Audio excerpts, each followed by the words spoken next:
మన తెలుగు వారందరికీ ఇష్టమైన కర్రీ గుత్తి వంకాయ కదండి.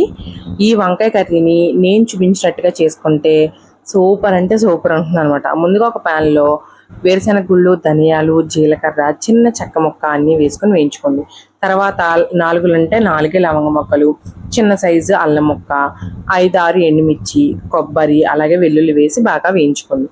ఇవన్నీ వేగిన తర్వాత ఉల్లిపాయ ముక్కల్ని ఇలా పెద్ద పెద్దగా కట్ చేసుకొని ఇందులోనే వేసుకొని మూత పెట్టి కాసేపు మగ్గించుకోండి.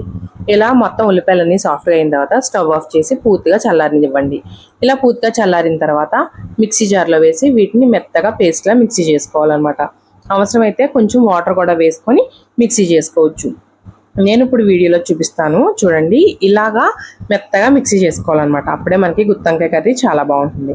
ఇప్పుడు వంకాయల్ని శుభ్రంగా వాష్ చేసుకోవాలి.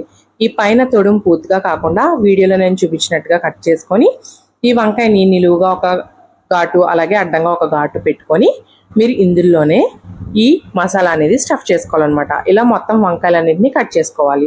తర్వాత మనం రుబ్బుకున్న మసాలా ఉంది కదా, అందులో మనం పసుపు, ఉప్పు అలాగే కొద్దిగా కొత్తిమీరని వేసి బాగా మిక్స్ చేసుకోవాలి. ఇలా మిక్స్ చేసుకున్న తర్వాత మనం కట్ చేసుకున్న వంకాయలో ఒక్కొక్కటిగా మసాలాని కూరుకోవాలి. పూర్తిగా వంకాయ అంతా పట్టేలాగా మసాలా కూరుకోండి. ఇలాగా అన్నిటినీ కూడా సిద్ధం చేసుకొని పక్కన పెట్టుకోవాలి. నేను చూపిస్తున్నట్టుగా వంకాయ అంతా కూడా ఫుల్గా మసాలా పెట్టుకోండి. అప్పుడే మనకి వంకాయ అనేది చప్పగా లేకుండా టేస్ట్ చాలా బాగుంటుంది. ఇప్పుడు అన్నీ రెడీ చేసుకున్నాం కదా, ఇప్పుడు ఒక బాండి పెట్టుకొని కొద్దిగా ఆయిల్ అలాగే ఒక స్పూన్ నెయ్యి వేసుకోండి. గుత్తి వంకాయ కూరలో నెయ్యి వేస్తే చాలా బాగుంటుంది. ఇప్పుడు ఒక్కొక్కటిగా వంకాయలు వేసుకొని మూత పెట్టి చక్కగా మగ్గనివ్వండి. ఒక 5 నిమిషాల పాటు సిమ్లో పెట్టి మగ్గించుకోండి. తర్వాత రెండో వైపు టర్న్ చేసుకొని మళ్ళీ మూత పెట్టి ఒక 10 నిమిషాల పాటు మగ్గించుకుంటే ఇలా వంకాయలన్నీ మెత్తగా మగ్గుతాయి అన్నమాట.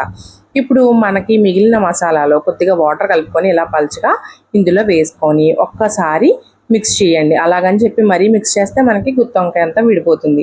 నేను ఇలా వీడియోలో చూపించినట్టుగా లైట్గా మిక్స్ చేయండి, సరిపోతుంది. ఇప్పుడు దీంట్లో కరివేపాకు వేసి మూత పెట్టి ఒక 10 నిమిషాల పాటు స్లో ఫ్లేమ్లో కనుక ఉడికిస్తే వాటర్ అంతా ఎగిరిపోయి ఈ కలర్లోకి చేంజ్ అవుతుంది. ఆయిల్ అంతా పైకి తేలుతుంది. ఇప్పుడు కొత్తిమీరని చల్లుకొని గార్నిష్ చేసుకొని సర్వ్ చేయడమే.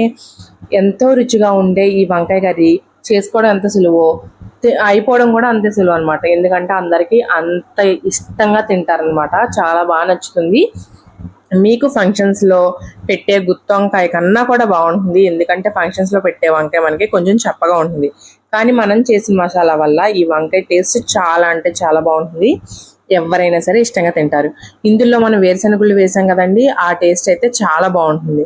మరి ఇంకెందుకు ఆలస్యం, మీరు కూడా ఈ రెసిపీ ఇదే కనుక ఫస్ట్ టైం చూసినట్టయితే మీరు కూడా ట్రై చేయండి. మన ఛానల్ని సబ్స్క్రైబ్ చేయండి.